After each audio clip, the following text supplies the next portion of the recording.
Okay, we're just at the end of the 8 p.m. turn, and the Russians were really lucky. They had the early activation chit, which enabled them to basically retreat, pull back away from the French. They do have one of the line battalions and the Cossacks just holding off the French, but the French have decided not to pursue.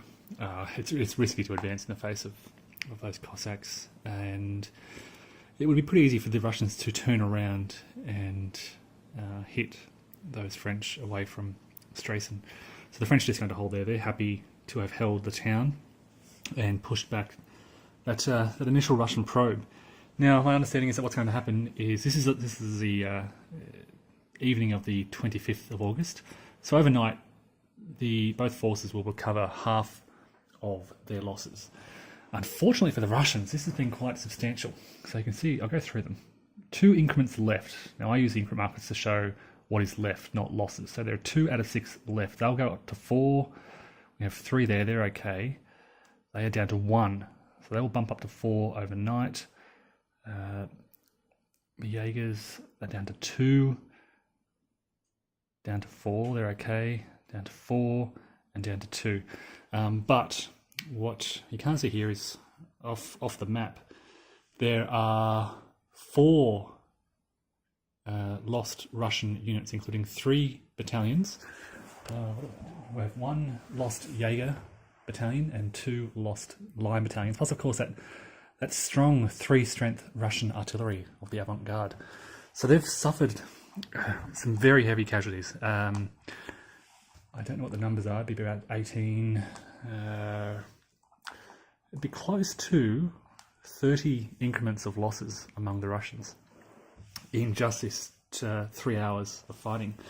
And the French, as you can see, full strength.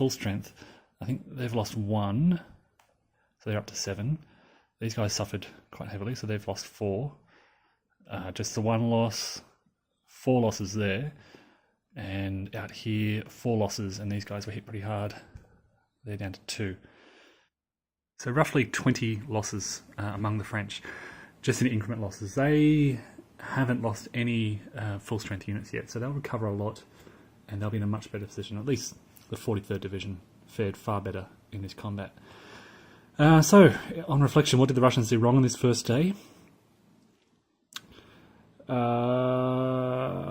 Good question. If you have any ideas, let me know. Perhaps they should have focused more on this area out here in greater strength. As it was, their assaults were rather small, sending in... Well, to be fair, they sent in 2 full-strength battalions against a French... what was it, a single French skirmisher? And they were both routed. They just had really bad luck, I think. I don't think they were doing too much wrong. Just not assaulting very well. Even at the end there, it took 3 battalions to just disrupt that combined infantry artillery. Cossacks could have done a lot more, of course. They failed their morale check to charge. They were going north and south all over the place. And perhaps should have focused a little bit more on this area down here to really force the French more into square and allow the infantry to assault those squares. The French pretty happy with their plan, I guess. They defended pretty well. Set up their line, set up the artillery at either end of that line. Use the 100th. This is the 100th. Where are they? They're in here. Use them as reinforcements really effectively, both to hold the line when they were needed and then to counterattack the Russians and force them away from that French artillery. The Hussars got a bit scared. There's a lesson there.